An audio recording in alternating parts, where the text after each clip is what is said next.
Hello friends, welcome to science magnet. दोस्तों, मेरी आप लोगों से रिक्वेस्ट है, इस वीडियो को पूरा देखें। आप लोगों के मन में जो भी डाउट है सारे आप लोगों के दूर हो जाएंगे। कैसे पढ़ना है, सारी चीजें क्लियर। सबसे पहला क्वेश्चन आपके मन में ये आता है कि सर इस कोर्स में मैं कौन से सब्जेक्ट से स्टार्ट करूं। मैंने अभी ज्वाइन किया है, फिजिक्स से करूं, केमिस्ट्री से करूं, बायोलॉजी से। दोस्तों, आपकी जो भी इच्छा हो वहां से शुरू कर सकते हैं, बट मेरी आप लोगों से एक रिक्वेस्ट है, एक सब्जेक्ट को पहले पूरा करिए, फिर आप लोग दूसरे सब्जेक्ट पे जाइए। अगर मान लेते हैं आप लोगों के एग्जाम बहुत पास में है, तब आप लोग दो दो सब्जेक्ट एक साथ ले सकते हो, बट एक बार आप लोग अच्छे से एक सब्जेक्ट को करिए, है ना। तो हम लोग बात करते हैं इस वाले फिजिक्स में, भौतिक विज्ञान की हम लोग बात कर रहे हैं। इसको कैसे पढ़ना है, क्या आप लोगों के जो डाउट है कि सर मैं एएलपी का हो जाएगा, कि मेरा आरआरबी जेई का हो जाएगा, कि दोस्तों आप लोग जिस भी एग्जाम की तैयारी कर रहे हो, अगर ये कोर्स आपने अच्छे से तरीके से, अगर आप लोग सारी क्लासें ली है, अपने नोट्स बनाए, कोई सा भी एग्जाम ऐसा नहीं है जिसके क्वेश्चन आप लोगों से नहीं बने।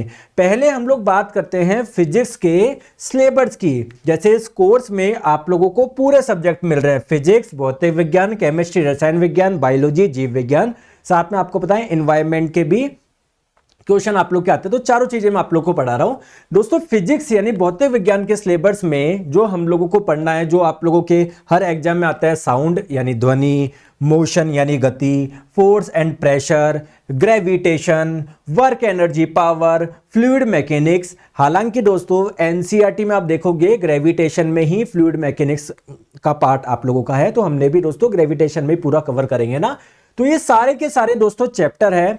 अब दोस्तों बात आती है कि सर हम किस सीक्वेंस में पढ़े। देखो, जब आप लोग इस, प्लीज मेरी आप लोगों से रिक्वेस्ट है, सीक्वेंस को फॉलो करें। जब आप लोग खोलोगे तो ये इंट्रोडक्शन जो भी आप लोग देख रहे हो, इसके बाद में पहला चैप्टर साउंड, तो पहले उसको पूरा कवर करें, फिर मोशन, फिर फोर्स एंड प्रेशर, फिर ग्रेविटेशन, जिस सीक्वेंस में दिए हुए। सेम चीज दोस्तों, जैसे है ना, मैं आपको बताऊं, ये बात होगी फिजिक्स की। बात आती है सेम चीज आप लोगों को क्या करनी है, टेस्ट में भी अप्लाई करनी है। दोस्तों एक एक चैप्टर पढ़िए, उसका टेस्ट दीजिए। जैसे टेस्ट कहां पर मिलेंगे, ये देखो लाइव क्लासेस। जैसे अब आपने ज्वाइन किया होगा तो कोर्स कंप्लीट हो चुका होगा, तो रिकॉर्डेड में आपको सारी क्लासेस मिल रही है। इस टेस्ट में जाओगे, इस पे क्लिक करोगे ना, तो सारे आप लोगों को चैप्टर मिल जाएंगे, जो जो चैप्टर आप लोगों को पढ़ाए हैं मैंने। क्लियर है? तो हर चैप्टर को पढ़िए, उसका टेस्ट अटेंड कर लीजिए, जिससे आप लोगों की सारी समस्या दूर हो जाए। दोस्तों इंपॉर्टेंट क्वेश्चन पीडीएफ मिलेगी क्या? बिल्कुल दोस्तों, हर क्लास के साथ में उसकी पीडीएफ है। सर मैं नोट्स कैसे बनाऊं? दोस्तों प्लीज आप लोग नोट्स बनाइए, खुद के बनाइए। पीडीएफ तो आप लोगों को मिल ही रही है ना। अगर आप लोग नहीं बनाना चाहते तो पीडीएफ को प्रिंट आउट करा लीजिए, या फिर दोस्तों अगर आप लोग चाहते हो अपने कॉपी पे बना लीजिए। दोनों तरीके से आप लोगों को सुविधा है। बस मैं आप लोगों को बोलूंगा अच्छे से आप लोग पढ़िए। कोई कोई चैप्टर हो सकता है दोस्तों आपको हार्ड लगे, तो कोई बात नहीं, वो एक बार में समझ नहीं आ रहा, एक बार और रिवाइज कर लो, दो बार कर लो। बट मैं आपको श्योरिटी दे रहा हूं, अगर आप लोगों ने पूरा कोर्स अच्छे से पढ़ा है, हर एक क्लास लोगे, आप लोगों को एक भी क्वेश्चन गलत नहीं होगा। चाहे आप एएलपी का उठा लो, जेई का उठा लो, आने वाले कोई से भी एग्जाम जाके आप लोग दे लीजिएगा। तो जस्ट एंजॉय दी कोर्स, अच्छे से आप लोग पढ़ाई करिए और शानदार अपने एग्जाम में आप लोग स्कोर करिए।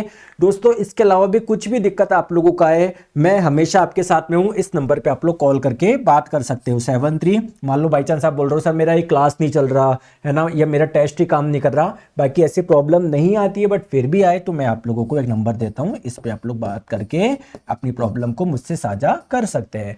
दोस्तों थैंक यू सो मच, और जिस सीक्वेंस में सारे वैसे पढ़िए। ठीक है, बाय बाय।